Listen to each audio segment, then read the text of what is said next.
জ্যোতিষশাস্ত্র এবং জ্যোতির্বিদ্যার দৃষ্টিকোণ থেকে 2025 সাল খুবই গুরুত্বপূর্ণ হতে চলেছে। 2024 সালের মতো আগামী বছরও 4টি গ্রহণ ঘটতে চলেছে। যখন পৃথিবীর ছায়া চাঁদের উপর পড়ে তখন তাকে চন্দ্রগ্রহণ বলে। চাঁদ যখন পৃথিবী ও সূর্যের মধ্য দিয়ে যায় তখন তাকে সূর্যগ্রহণ বলা হয়। এই সূর্যগ্রহণ ঘিরেই প্রাচীনকাল থেকে রয়েছে একদিকে যেমন ধর্মীয় বিশ্বাস, অন্যদিকে রয়েছে নানা রীতিনীতি পালন। আর গর্ভবতী মহিলাদের ক্ষেত্রে তো ব্যাপারটা সম্পূর্ণই আলাদা, তাদের রয়েছে এই গ্রহণ ঘিরে বিশেষ সতর্কতা। তাই আজকের ভিডিওতে আমরা জানতে চলেছি 2025 সালের চন্দ্রগ্রহণ ও সূর্যগ্রহণের সময়সূচি সম্পর্কে। চলুন কথা না বাড়িয়ে সেই বিষয়ে বিস্তারিতভাবে জেনে নেওয়া যাক। নমস্কার বন্ধুরা, স্বাগত জানাই নতুন আরেকটি ভিডিওতে।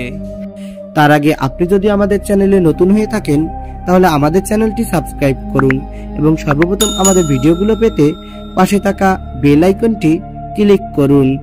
2025 সালে একটি রয়েছে পূর্ণ চন্দ্রগ্রহণ।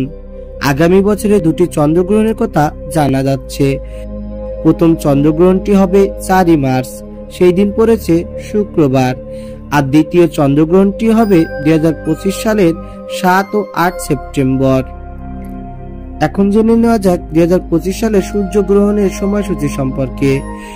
2025 সালের প্রথম সূর্যগ্রহণ পড়েছে 29 মার্চ। আর 2025 সালের দ্বিতীয় সূর্যগ্রহণ পড়েছে 21 সেপ্টেম্বর। এই গ্রহণগুলো দেখা যাবে ইউরোপ, এশিয়া, আফ্রিকা ও উত্তর ও দক্ষিণ আমেরিকার বহু অংশ থেকে। এর ছায়া বিস্তৃত হবে অ্যান্টার্কটিকা ও আটলান্টিক মহাসাগর পর্যন্ত। ভারত ও বাংলাদেশেও গ্রহণ দৃশ্য হবে। সো বন্ধুরা, এই ছিল আমাদের আজকের ভিডিও। আমাদের ভিডিওটি ভালো লাগলে ভিডিওতে একটি লাইক দিবেন আর কমেন্টের মাধ্যমে অবশ্যই বলবেন কে কোন জায়গা থেকে দেখছেন।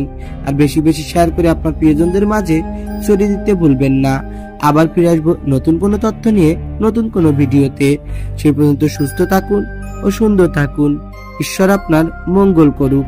ধন্যবাদ।